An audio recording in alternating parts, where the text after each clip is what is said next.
नमस्कार, नई परख पर आप सब लोगों का स्वागत है। आज हमारे देश की संसद में एक अजीब दृश्य उत्पन्न हुआ।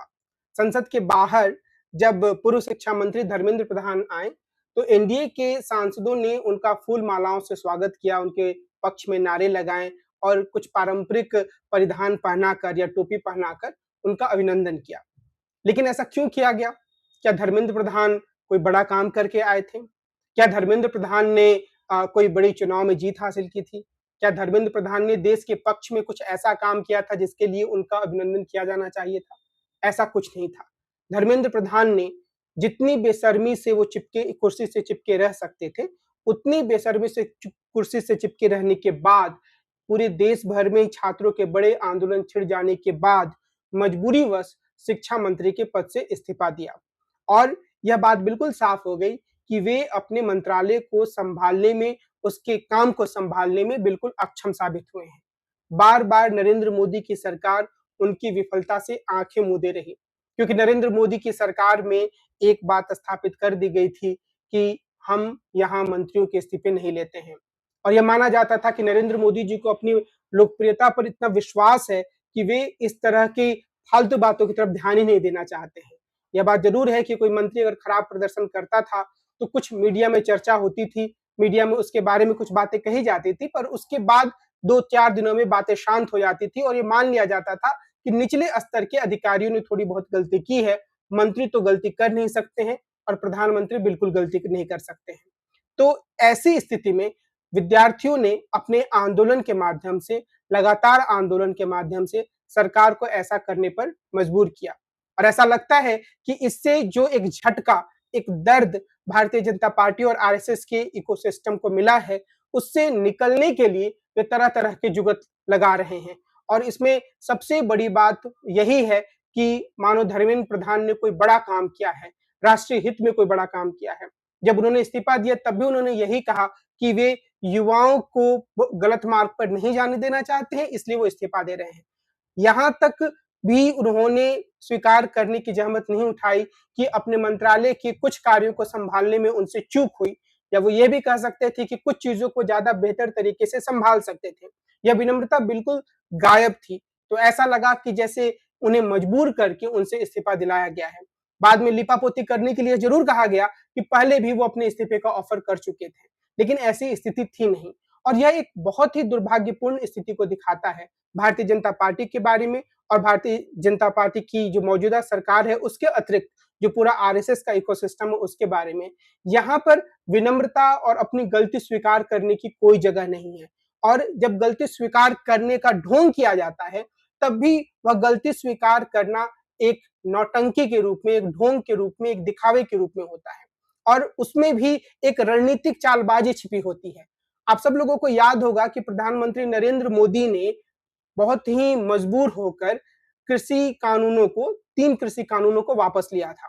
और जब उन्होंने वापस लिया था तो वो इस मुद्रा में आए थे कि हम किसानों को समझा नहीं पाए कि इन कानूनों की अहमियत क्या है, इन कानूनों का महत्व क्या है।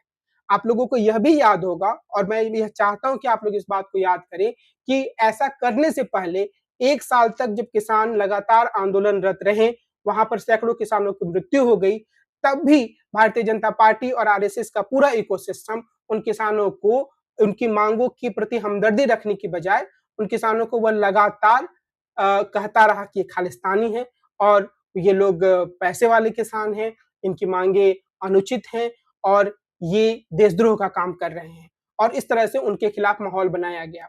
और मैं आप लोगों का ध्यान इस ओर भी दिलाना चाहता हूं कि जो सरकार ने वायदा किया था 3 कृषि कानूनों को वापस लेने के साथ, कि वो एक एमएसपी यानी कि न्यूनतम समर्थन मूल्य के लिए एक कानून लाएगी, वो अभी तक पूरा नहीं हुआ।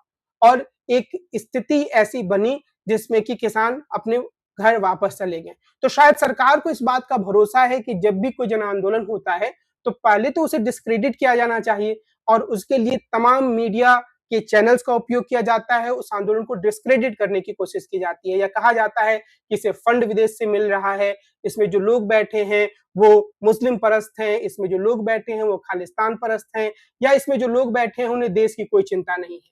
जब यह जुगत नहीं चलती है, जब यह लगता है कि आंदोलन इतना सशक्त है, उसकी मांगों को मानना पड़ेगा, तो उसमें से कुछ मांगों को तात्कालिक राजनीतिक लाभ के लिए सरकार मान लेती है। ये नरेंद्र मोदी सरकार का रिकॉर्ड है। लेकिन उसके बाद उससे जुड़ी हुई जो दूसरी चीजें होती हैं, उसे धीरे से सरकार उपेक्षित कर देती है। सरकार उस पर कोई कार्रवाई नहीं करती है। और यही बात देखने में आ रहा है मौजूदा छात्र आंदोलन के संदर्भ में भी।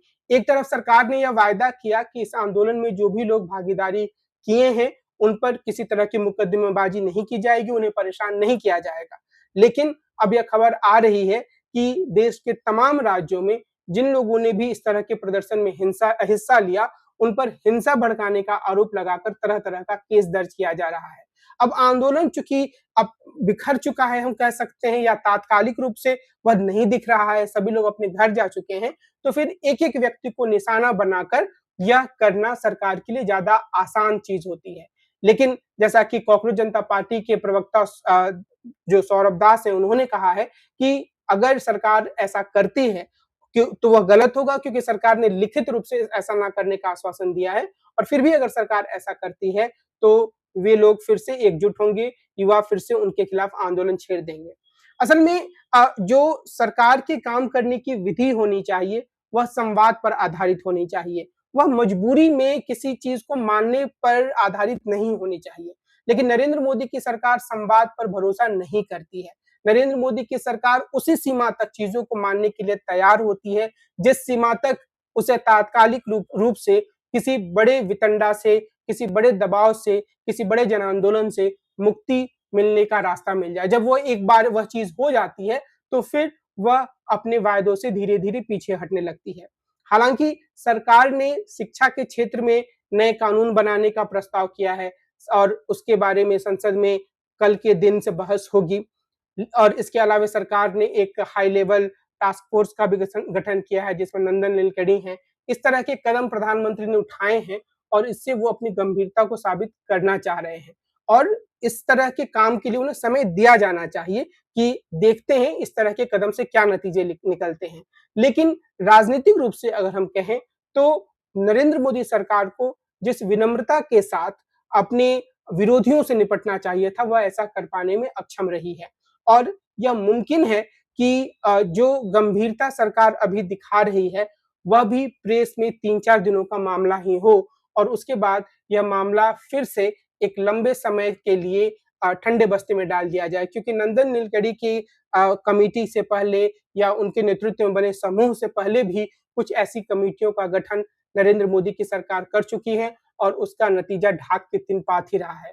तो सरकार की गंभीरता का अंदाजा इस बात से भी लगाया जा सकता है कि अतीत में उसने क्या किया है और ऐसा लगता है कि अतीत का रिकॉर्ड बहुत अच्छा नहीं है। तो कुल मिलाकर जो छात्र हैं, जो कि नागरिक के रूप में जंतर मंतर पर असेंबल हुए थे और उनके बारे में मीडिया में, खासतौर पे गोदी मीडिया में बहुत सारी नकारात्मक बातें कही गई, लेकिन उन लोगों ने मोटे तौर पर शांतिपूर्ण तरीके से अपना प्रदर्शन किया। इक्का दुक्का, और मैं उसे हिंसा की संज्ञा भी नहीं दूंगा। कई बार चीजों को बहुत बढ़ा चढ़ा कर कहा गया।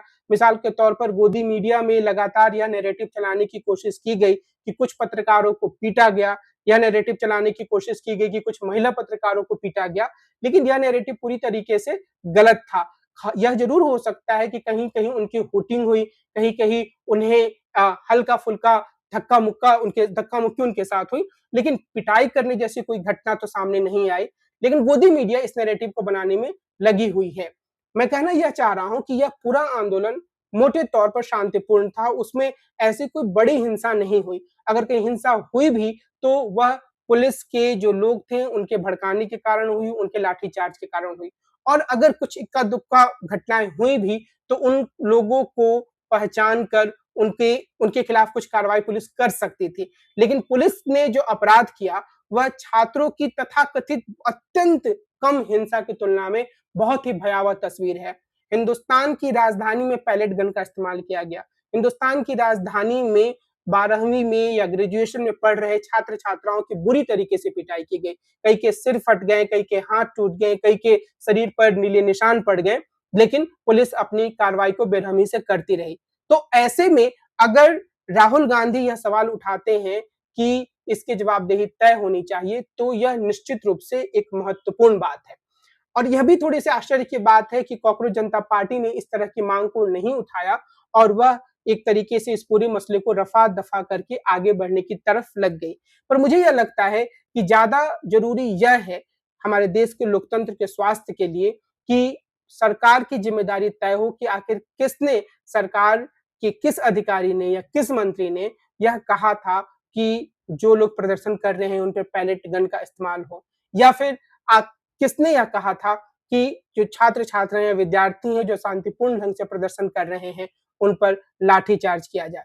ये दोनों ही ऐसे सवाल हैं जिसका जवाब हमें मिलना चाहिए, नागरिकों को मिलना चाहिए और उसमें जो लोग ज़िम्मेदार थे उनके दायित्व को या उनके उत्तरदायित्व को तय किया जाना चाहिए। सिर्फ़ विद्यार्थियों से ही यह सवाल करना कि फलाँ जगह थोड़ी-सी हिंसा हो गई, फलाँ जगह थोड़े से पत्रकार के साथ धक्का-मुक्की हो गई, असल में न्यायोचित नहीं है। तो कुल मिलाकर अभी जो हम स्थिति देख रहे हैं वह यह कि एक तो बिना मतलब के धर्मेंद्र प्रधान के नाम पर जश्न मनाया जा रहा है। उस व्यक्ति ने एक नकारे या नकारे या अक्षम मंत्री के रूप में काम करने के सिवा कुछ नहीं किया। पर वो अपने आप को ऐसे प्रेज़ेंट कर रहे हैं जैसे वो कोई शहीद हों। दूसरे स्तर पर सरकार ऐसा लग रहा है कि अपने बाकी सारे वायदों से पीछे हट रही है, छात्रों को उत्पीड़ित या प्रताड़ित करने का काम चल रहा है।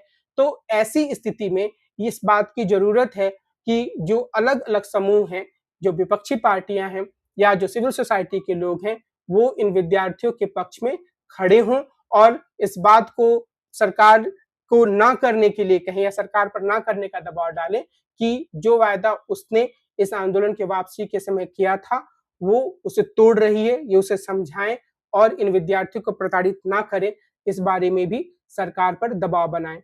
अगर ऐसा नहीं होता है, तो मुझे लगता है कि कॉकरोच जनता पार्टी के प्रवक्ता का यह कहना सही है कि युवाओं को फिर से गुलबंद होना पड़ेगा। तो यह जो उन्होंने अल्टीमेटम दिया है, उसे सरकार को भी गंभीरता से लेना चाहिए। एक आंदोलन को खत्म करते वक़्त सरकार जिन-जिन मुद्दों पर सहमत होती है, उसे उन मुद्दों को गंभीरता से लागू करना चाहिए, ना कि उस अवसर को किसी भी तरीके से शांति ला दो, इस रूप में इस्तेमाल करना चाहिए, जैसा कि नरेंद्र मोदी की सरकार कर रही है। आज की अपनी इस चर्चा को मैं इसी बिंदु पर विराम देता हूँ। हम कल फिर मिलेंगे और एक अन्य राजनीतिक मुद्दे पर विस्तार से चर्चा करेंगे। नमस्कार।